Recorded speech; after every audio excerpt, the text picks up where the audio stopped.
It takes a brave and independent mindset to go tiny. If you are trying to figure out your tiny pivot, this podcast is here to inspire and connect you with the other unconventional, gritty, inspirational people within this community. I am Laura Lynch, your tiny house friend and host. On this show, we are always going to come back to money because as a financial planner, this is the question I hear the most. How do I make this work for me financially? Well, that's my jam, so jump in, let's go. New episodes drop every Thursday. Well, Brett Trainor, thank you so much for joining Less House, More Moolah podcast today. I am super thrilled to have you here. I was following you on LinkedIn and I'm like, wow, what great synergy. I'm Gen X, you're Gen X. We're out there trying to help Gen Xers figure out what's next in their life. And I am super excited that we're able to come together today to really talk about some of the challenges that Gen X is facing and what some of the off-ramps are for them. I know you're on a mission to help 10,000 Gen Xers sort of figure out what's next for them. And you have a great podcast, so we'll make sure we talk about that at the end. But if you would, please introduce yourself a little bit and share with listeners kind of what happened that corporate life wasn't working for you. Yeah, hi, Laura. Such a pleasure to be here. Thank you for having me. Yes, the like-minded mission and, the 10,000, I think now we're down to 9,750. So we're closing the gap, one person at a time. Background, as you can imagine, was in corporate for the most part, right? I was climbing that corporate ladder. How do I get the next promotion? What do I need to do? Fighting all those good fights. Did have a couple of startup attempts in between, in the gaps of that process that didn't obviously succeed, or I wouldn't have been back into corporate. But to fast forward the 30 years, I kind of hit at 50, kind of a crossroads. I'm like, what do I really want to do? I was in corporate, but I knew this job was winding down. And what do I want to do next? And so I chose the path of management consulting because that's what you want to do at 50. And it was good. It gave me some exposure to different types of work. But at the end of the day, it was still working for somebody else on their projects. We had different philosophies of what we needed to do for the customers, right? And earlier in my career, I would have said, okay, you guys, it's your show. I'll follow it. But I just got to the point where I'm like, no, right? I'm done. I don't want to do this anymore. I wish I could tell you I had some grand plan that I'm going to go out and conquer the world. At that point, it was really, I'm just going to go make more money. I know what the markets or what they were billing me to customers for the consulting. I figured I can go do this myself and then figure everything else out after that. And that was 4+ years ago. Have not looked back. Can't say it was a linear journey. We kind of, it was a path that learned quite a bit through the process. But yeah, it was, I'll share the one quote my wife, said about a year after I was done with consulting and finally got some momentum on my own business. And she's like, what the hell was the matter with you? And she was referring back to corporate. I'm like, what? It was a good job. It paid really well. Everybody was doing fine. Everybody's healthy. But obviously she saw something and I didn't realize until later how unhappy I really was. I don't know if lost is the right word, but yeah. So I think I subconsciously hit that breaking point and now I'm on a mission to help others that are at that point figure out how they can get out of there quicker. So Is that detailed enough for you?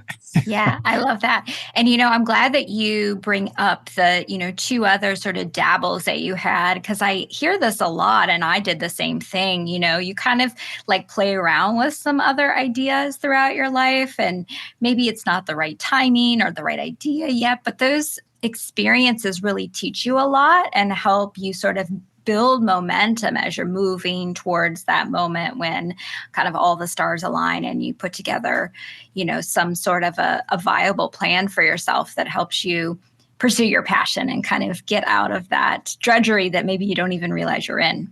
Exactly right. And the funny thing is, when I was thinking about going on my own, I was still at that point where I thought, if you leave corporate, you have to start a real business, right? Tech startup, or open a flower shop or cafe or whatever your passion is. And it wasn't until I found this whole subculture of expertise-based businesses that were starting to grow that I'm like, aha, that's for me. That's for a lot of us that have 20, 30, maybe 40 years of experience that don't want to go build a full-on business, but we'd like to leverage our expertise. So, I kind of stumbled upon that later, and I probably honestly would have left corporate earlier had I known that this was even a path. Now, part of it was maybe the market wasn't ready, and so everything kind of happens for a reason. But yeah, I think I did definitely learn from that, but I was happy to find that there was another path versus starting the traditional. Nothing wrong with starting a company, but there's other alternatives. Yeah, I talk a lot about in my writing about the Maslow hierarchy, and kind of like you have at the bottom, you have those basic needs, your food and your shelter and your water.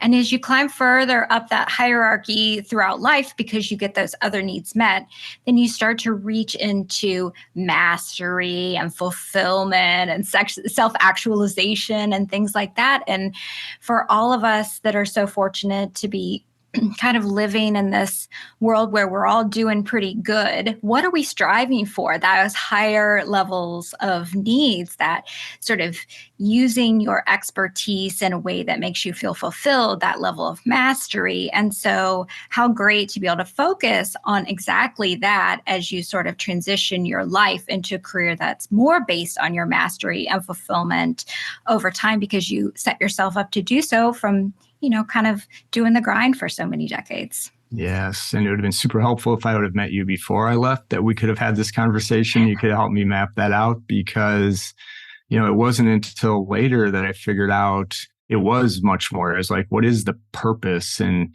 am I just going to sit in a corporate job for 20 years and take home the paycheck? And, that didn't sound appealing. And if you would have told me before I left that, yeah, fulfillment and purpose and, would have been important, I would have been like, nah, it's just how do I make more money? But honestly, now that I'm in it, that's one thing I tell almost anybody that's still in corporate thinking about, is really define what you want, and not just in a job, but in life, right? To what you're doing with tiny homes, right?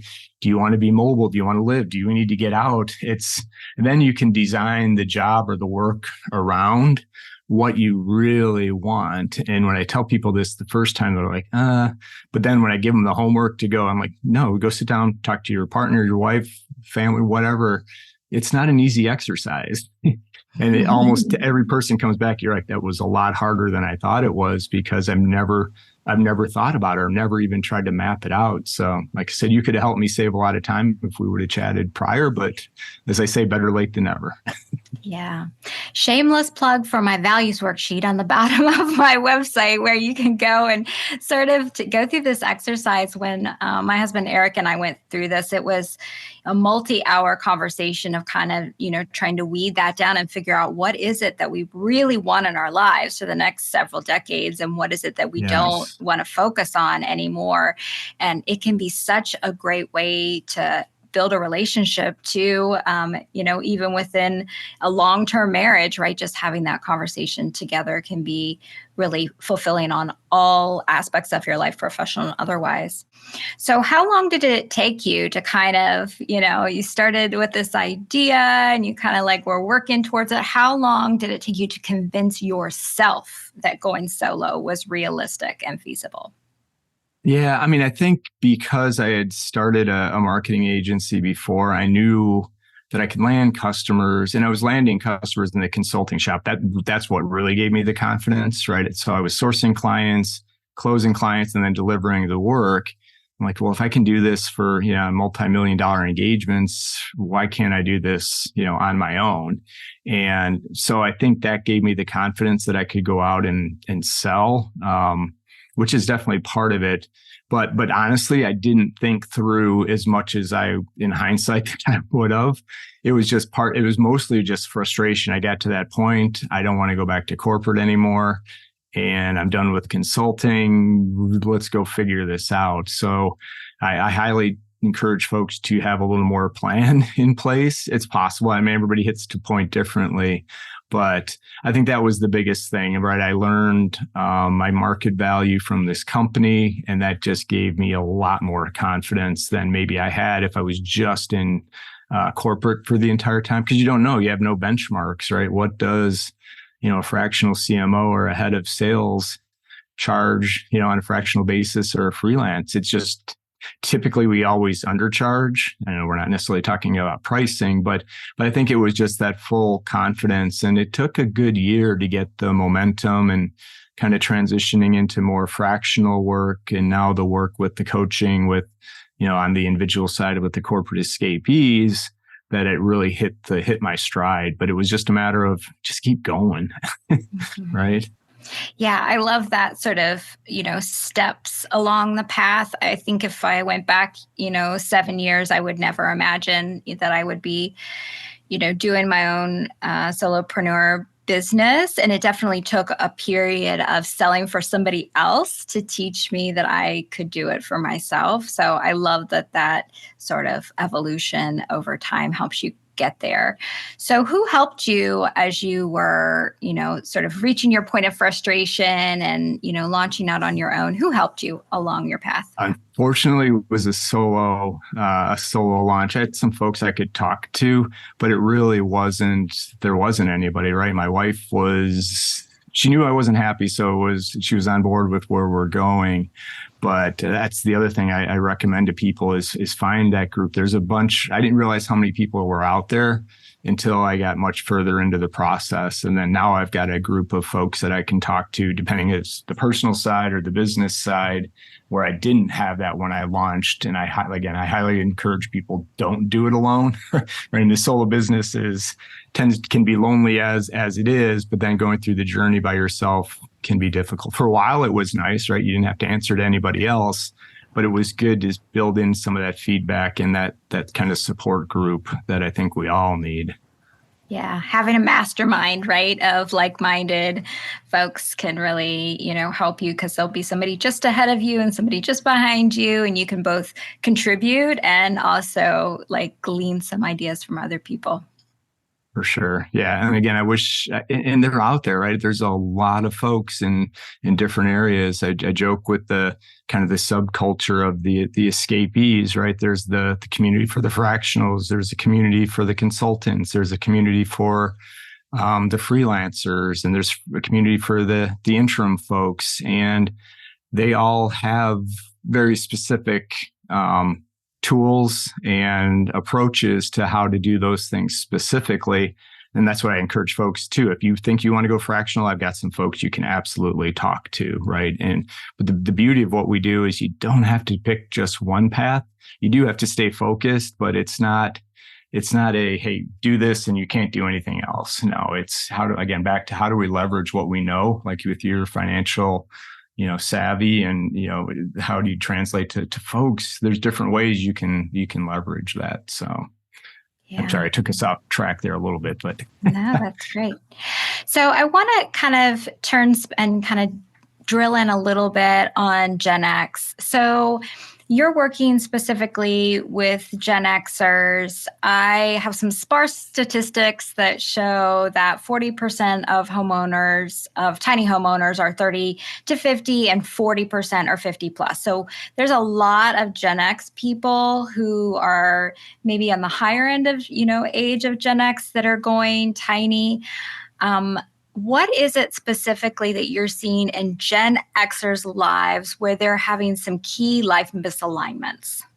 Yeah, it was interesting because when I started to drill into and think about who our ideal customers are, who we want to work with, the like and kind, and I was looking at age groups, and then it just kind of hit me that it was the Gen X. It's the folks that, grew up with maybe two parents working. I was a latchkey kid by fourth grade. I was coming home to an empty house, and sometimes mom was home from work in time for dinner. If not, I had to figure out how to make dinner. We talk about, literally being home by when the street lights come home in the summer. with the only, the rule was, don't get hurt and don't send anybody to the hospital type of thing, right? So whatever you're doing, but what it really taught us was how to be self-sufficient, make decisions, be accountable for what we're doing. And then we go in 30 years of corporate and we're put into a box, right? And I thought back when I started in corporate, I had, why not? Why can't we do this? Why can't we open a distribution center? It was always all these ideas. Why can't we do this? Let's do this. But then over the years, you just, as you go up the ladder, you're rewarded more and more for incremental improvements or keeping the train running and on time. And it's not the big, bold ideas and different outside the box. It was just more and more in the box. And I think just coming back and getting that freedom again, right? Taking control of our schedule. We're not working for somebody else's time. And when I first thought about the tie-in, I'm like, oh man, I don't know. Am I reaching for it? But the more people I talked to, the more people grew up like that. And the more they were kind of yearning to get back to that more the freedom and the flexibility that we had. And so I'm like, wow, this just makes sense, right? We've got a ton of experience. You also think about Gen X, that we grew up in the corporate world through 3 different innovation phases, right? With the internet coming on one, then we had mobile, and now we're looking at AI. We've learned how to build and work in businesses around those. So technology doesn't scare us. We grew up without it, right? And so I think there's just a bunch of little things that align with the lifestyle, at least that I'm trying to help people find, that goes back to kind of where we came from, back to our roots with that piece of it. So like I said, I tried to disprove it and say, it fits for everybody.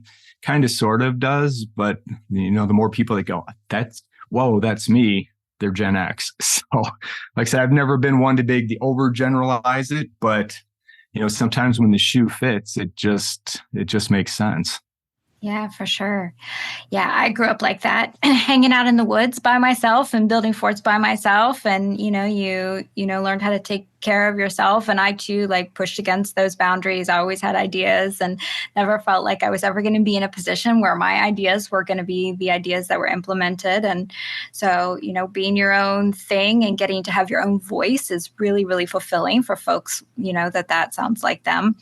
I'm reading this great book called Alchemy, that's been kind of around in my podcast feed and stuff lately. And it is really talking about, the magic in business and the way that we've all just gotten so focused on logic, and everything is, being sort of teed up against the scientific process. And we're all expected to be logical all the time. And so what that means is that in meetings and in business, we always sort of suggest the thing that's least likely to get us fired, that sounds the most logical to everyone. And really, this leaves very little opportunity for magic and, trial and, creating new ideas. And so that alchemy that exists when you kind of think outside of the logic, because the logic doesn't always work, right, is how we come up with, really new innovations. And so it has a lot of really interesting arguments that kind of align with what you're talking about. That people are just stuck in their corporate groupthink, and they don't come up with new ideas. So, how do you think that becoming a corporate escapee, you talked a little bit about getting back to our roots of independence and sort of problem solving. How are you helping Gen Xers sort of better align their life, obviously helping them escape? But it sounds like you have a whole process of identifying values and sort of, helping people. How do you kind of help them shape what their corporate escape might look like? Yeah, it's a good question. It's kind of changed over time, right? Because at first I thought, well, they just need help understanding how to build, an expertise or a solo business. What does going fractional mean? How do I find that first client? But it goes back to the beginning to, again, we talked about what do you really want?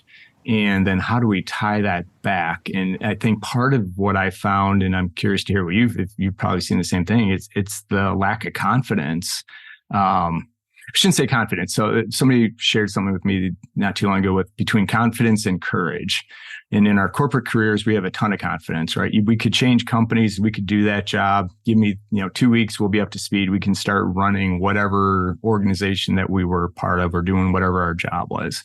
But having the courage to go do something new is brand, which is funny because almost everybody I've worked with has been super accomplished within their corporate careers. So you think they'd have the courage to say, oh yeah, I can go, start my solo business. I know how to go find new customers.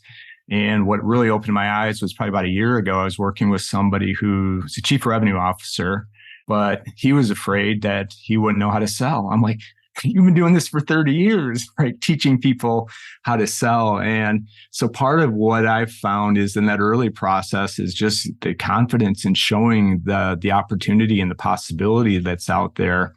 And then on the flip side, the folks also think that the risk is so high. So if I leave corporate and do this, entrepreneur solo journey and it's going to crash and fail. I'm like, well, what's the worst thing that could happen, right? They used to think that the tightrope was between two skyscrapers. And if I had a misstep, I fall off. I'm like, literally the skyscraper is 18 inches off the ground. You have a misstep, you step on the ground, you either get back on the wire, or you can go back to corporate and do what you were doing before. So that's where I'm spending more time is just showing the opportunity, the possibilities that are out there, and then just building the confidence that I said, look, there's people that have built 7-figure businesses that have zero experience or minimal experience and no expertise because nobody else is doing this. Imagine taking your 30 years of experience and what you can build and who you can work with. And so it's become, when I started this, it was a lot more. I thought it was just going to be on the execution of how do I build a business, but it's probably more 80% everything else. And then we actually get to working with clients. That's what people are really good at. So it's been fun. Again, it's not where my linear journey was in corporate because we don't spend that much time thinking about all those other things, but it's actually kind of refreshing to have these conversations now. Yeah, my favorite conversations with clients are always along the lines of, yes, you can do this. Like it's the best part is just to be in somebody's corner and be their cheerleader while they're kind of, taking that first step. And as you mentioned to me when we first got on the call, the conversation I had with Melissa Glick, we just had talked about imposter syndrome. And it doesn't matter who you are. You can be, a billionaire entrepreneur and you have imposter syndrome. It's just very typical. And you're right. If you do misstep, you just go back. I mean, the labor market is, hugely hungry for people. You just go back to what you were doing before if it doesn't work out for you.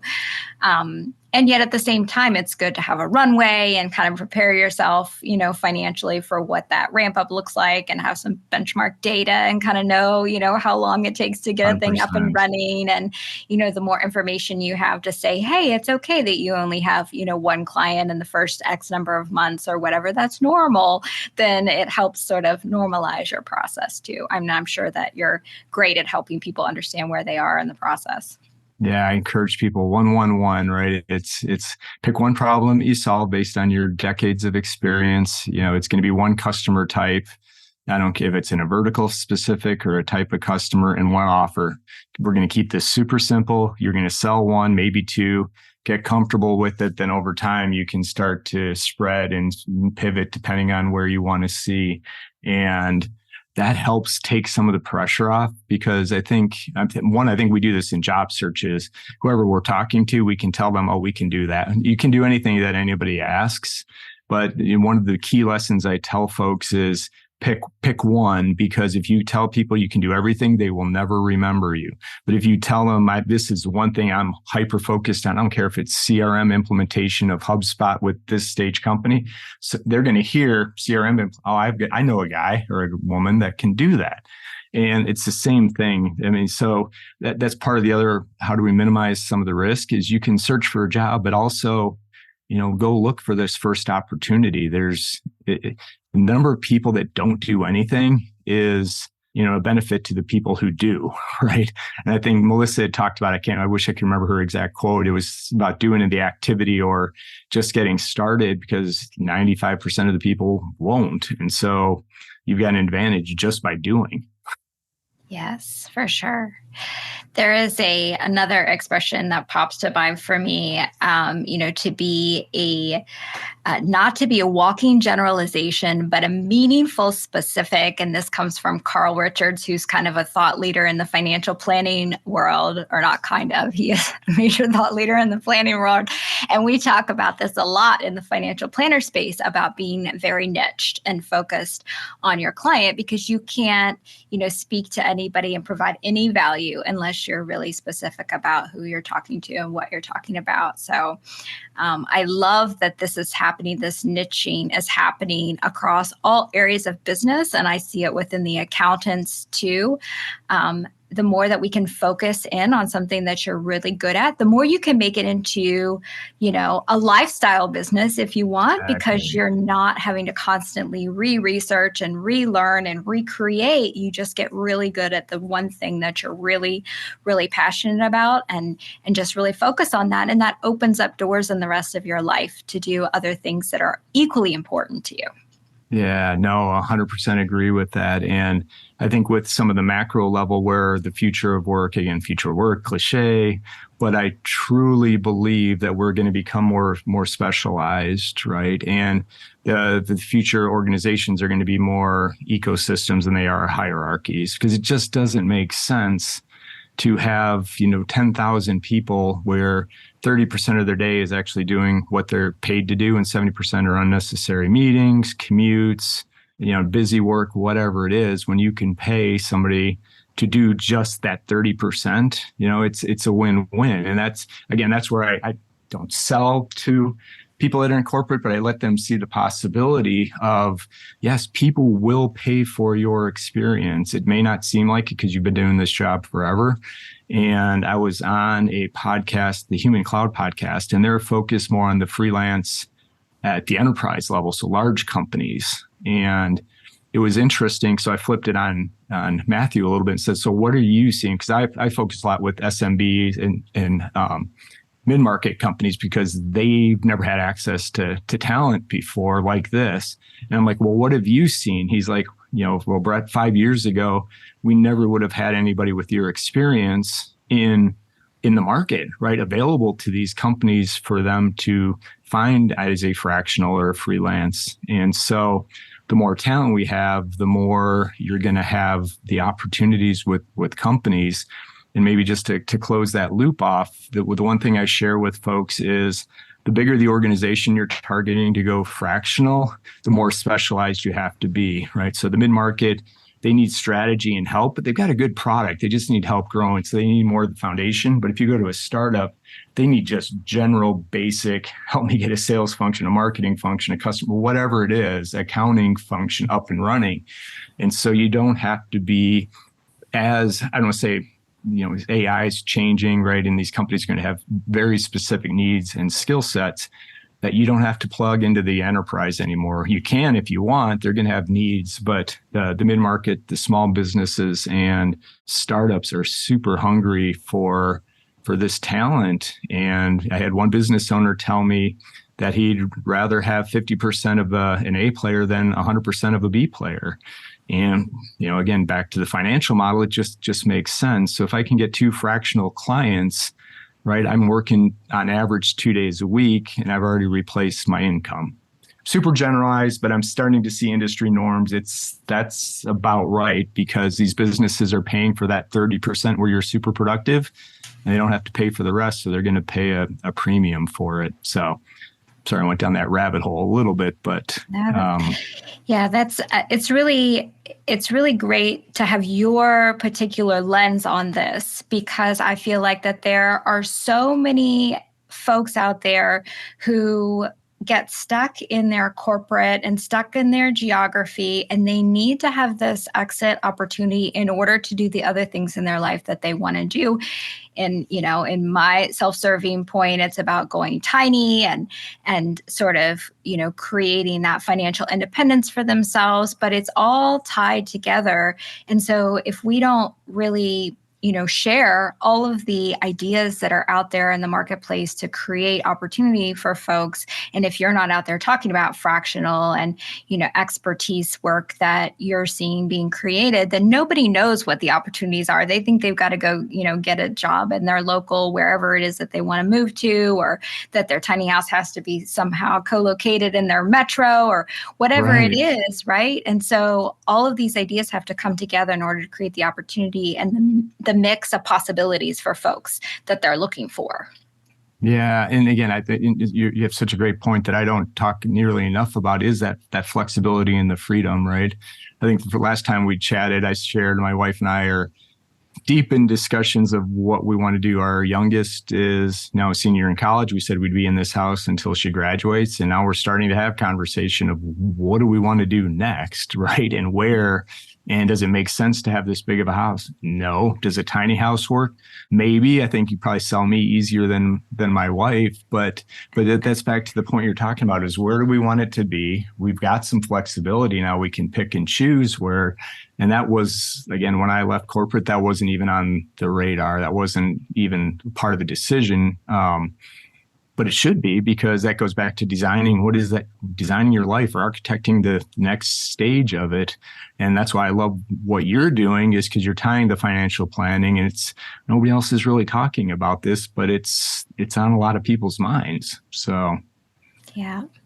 So I'm interested in your take, since you have mulled this over a tiny bit. How do you think, you kind of talk a little bit about Gen X being a little bit, independent minded, maybe a little counterculture because of their independence growing up. Do you think that this, tiny living idea sort of aligns well with Gen X and the values that Gen X has?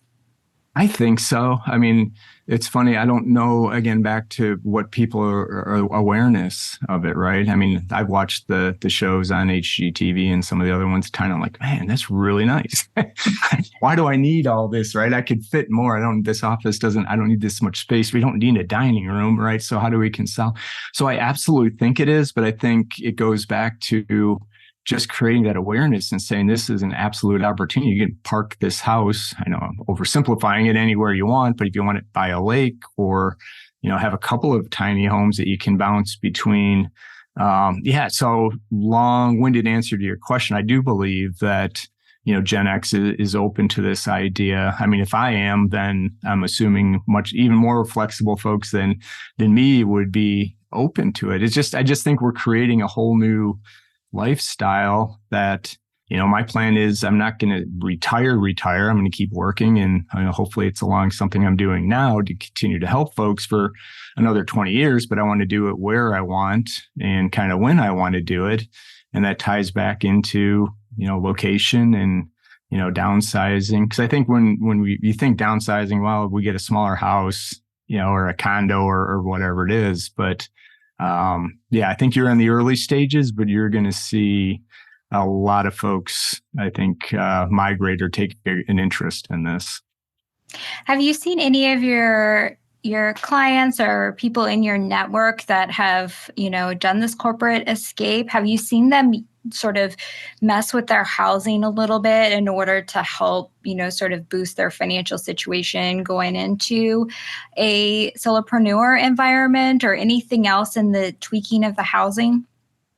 Yeah, it's getting early, but what I would probably do is refer them to you to help with those conversations, because a lot of what I'm working on now is just helping them get up and running in that business, but work towards this goal of what you want. Because, if somebody just wants to double their income, then that's going to be easier. The amount of hours that you're going to put in the business you're going to design. But if it's just to generate enough to pay, to buy the tiny home and live, in a location, then you may be able to get away with working a day a week during some of this. So I think it's all interrelated, and the more you can take your expenses down, less you have to work. I know I'm not preaching to the choir on that one, but so I think part of this journey is getting folks to say, one, embrace, yes, I see the opportunity. It's scary. I'm a little nervous, but I think I can do it. Let's get started. All right, now you've got some momentum, kind of like where I'm at now is like, all right, I've seen the different revenue streams. I know what I can do. We're still spending too much on insurance, right? Our mortgage is still here. So those are things that now I'm starting to bake into my planning process of what is year, I call it year 3 now, even though it's been 4 years, but I've really been planning for 2, I guess you could say. So it's been more of a formal approach more recently, but it should be part of the process. And where do we want to live? We've looked in some places in Florida, but again, do we want a house? Do we want a condo? Or are we going to sell here? So there's, that's why having somebody like you on board to help guide these conversations, say, hey, you're not alone thinking like this. It's okay if you don't know exactly what you want, but I think it's just going to be part of the bigger migration and the bigger plan. Yeah. And I should do a whole episode on this at some point, but, just to sort of expand the mind on the tiny footprint, because I think people get a little stuck in the idea that they're going to live in, 400 square feet or what have you. I just posted a photo. I think I posted on Instagram.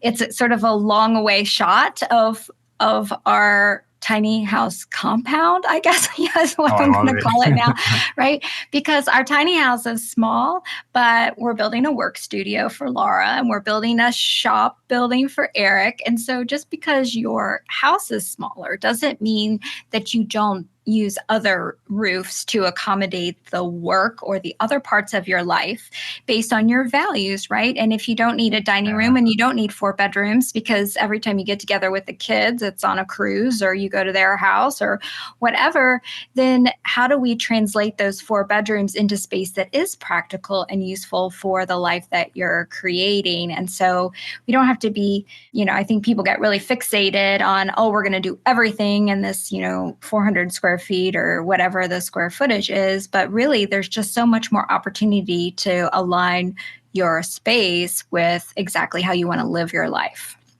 Which makes so much sense. When you say it, it makes so much sense.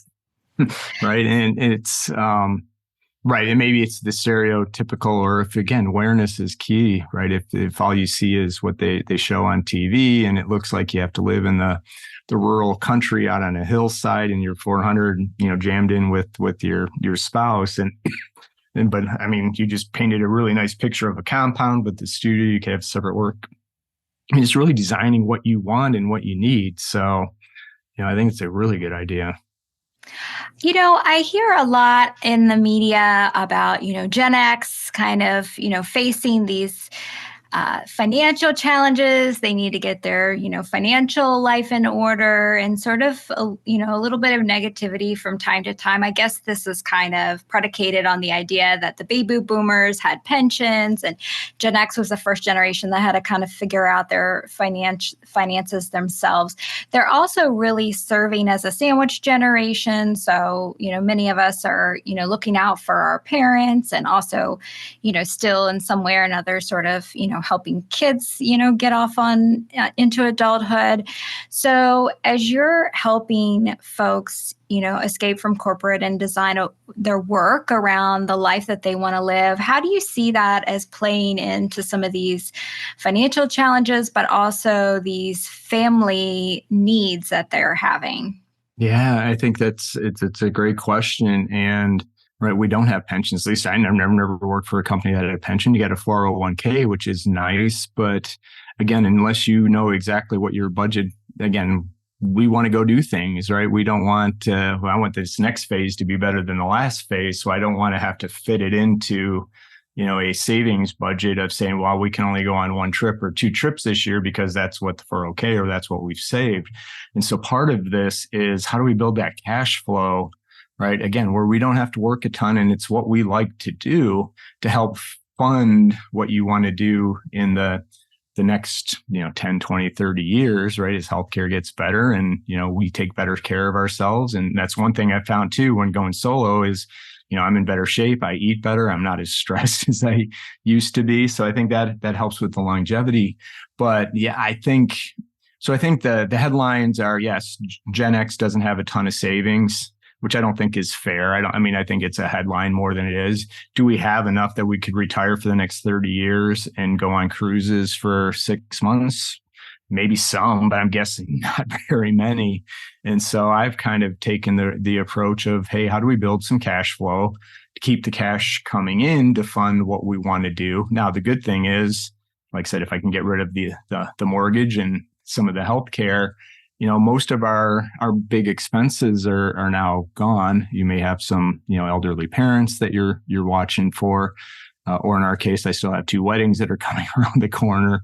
But short of that, it's, back to what you said in the beginning is, what are you planning for and how much is it going to cost to do that? And I think too often we just go without thinking, right, this is what I need in order to do this. So, not sure I actually answered your question, but I do think a lot of Gen X is kind of in the same situation, which comes back to, do you really want to work in corporate the next 20 years to fund everything you're doing and go to the office or even remote for 8 hours a day, 5 days a week for 50 weeks a year?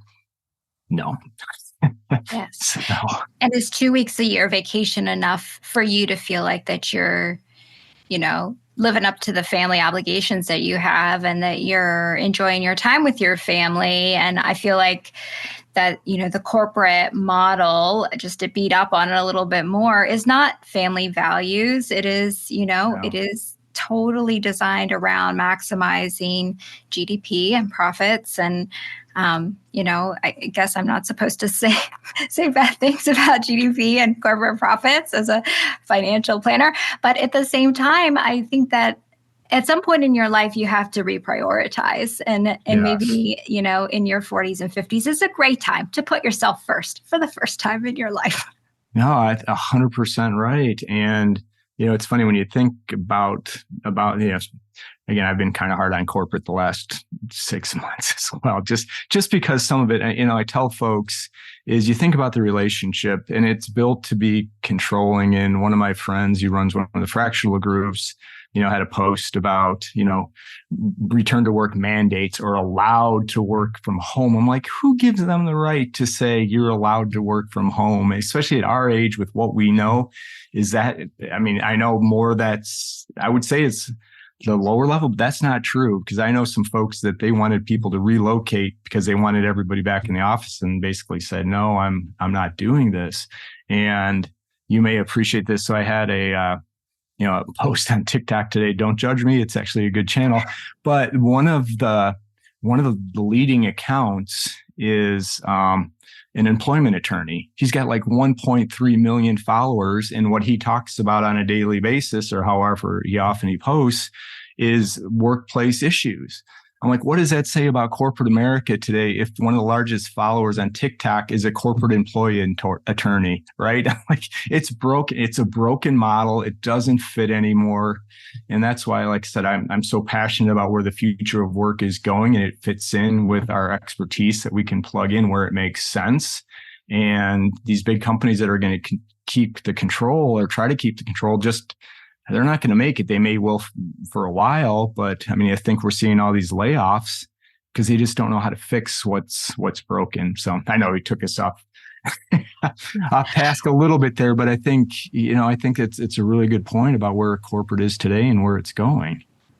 Well, to your point earlier, there's a high need for expertise, right? Like very human knowledge over long periods of time. And a lot of the other more generalist tasks are getting, passed off to AI. So corporate executives can tell their AI that they need to come back into the office.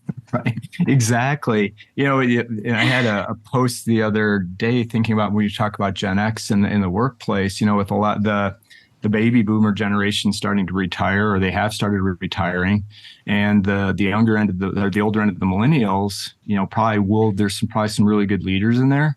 But you've got a gap of about 15 to 18 years. That's all leadership right now. And if you really impact that group and they get fed up and leave, who's going to provide the leadership with it? And the leadership experience is definitely important.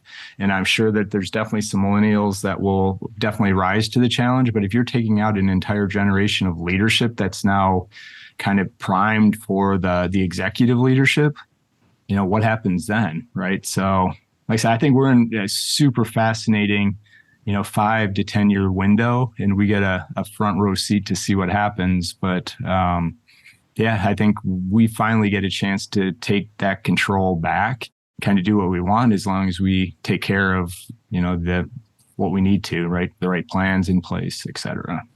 For sure. So, Brett, how does someone listening who, feels like that they want to take this step and, leave corporate and focus on their values and create a work and life that they're really passionate about, how do they know if going out on their own might be a good idea for them? I'm sure not everybody is cut out for being sort of their own bossy boss. So how do you know if you are?